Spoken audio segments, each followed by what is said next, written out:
Hello guys, welcome to my channel stock market learning with Nisha. आज हम लोग Indian renewable energy development agency limited यानी कि IREDA stock के बारे में बात करने वाले हैं।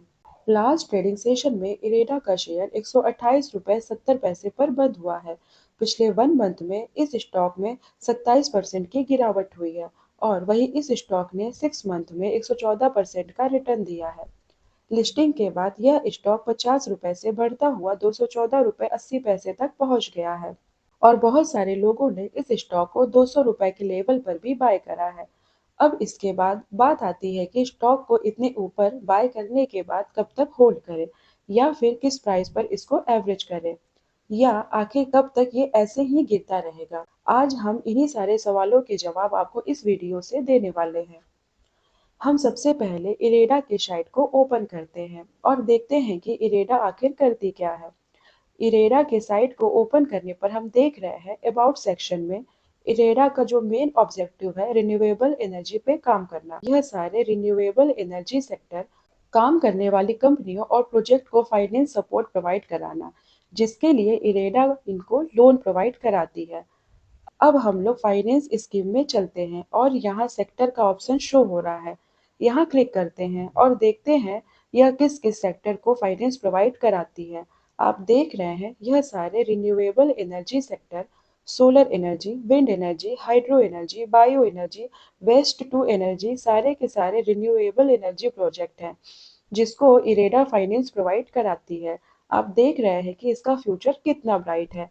अब हम एक आर्टिकल पर चलते हैं जिसमें इरेडा के चीफ का कहना है कि रिन्यूएबल एनर्जी को 6 साल में 30 लाख करोड़ रुपए के निवेश की जरूरत है और भारत में 50% इलेक्ट्रिसिटी की जरूरत को रिन्यूएबल एनर्जी से पूरा करने का 2030 का लक्ष्य रखा गया है। अब आप समझ चुके हैं कि रिन्यूएबल एनर्जी ही देश का फ्यूचर है और इसमें इरेडा बहुत बड़ा रोल प्ले करने वाला है। अब बात करते हैं इरेडा स्टॉक के सपोर्ट, रेजिस्टेंस और टारगेट की। आप देख रहे हैं इरेडा का स्टॉक 50 रुपए में लिस्टिंग के बाद कुछ दिनों तक शेयर कंसोलिडेट करता है, फिर उसके बाद अप ट्रेंड आता है, फिर कंसोलिडेट करता है, फिर अप ट्रेंड आता है। अब इसमें डाउन ट्रेंड चल रहा है। आप देख रहे हैं कि स्टॉक का 100 रुपए के आसपास सपोर्ट जोन है और स्टॉक भी 100 रुपए के लेवल तक आ सकता है और यहाँ पे सपोर्ट ले सकता है और कुछ दिन तक कंसोलिडेट करने के बाद यह शेयर अप मूव दिखा सकता है और अप मूव दिखाने के बाद ये शेयर 186 तक जा सकता है और यहाँ पे इसका एक और रेजिस्टेंस जोन है जो अगर ये तोड़ता है तो यह 200 के ऊपर भी जा सकता है और अगर आपको एवरेज करना है तो आप इसके सपोर्ट जोन 100 रुपए से 103 रुपए के आसपास इसको एवरेज कर सकते हैं और अप मूव का वेट कर सकते हैं।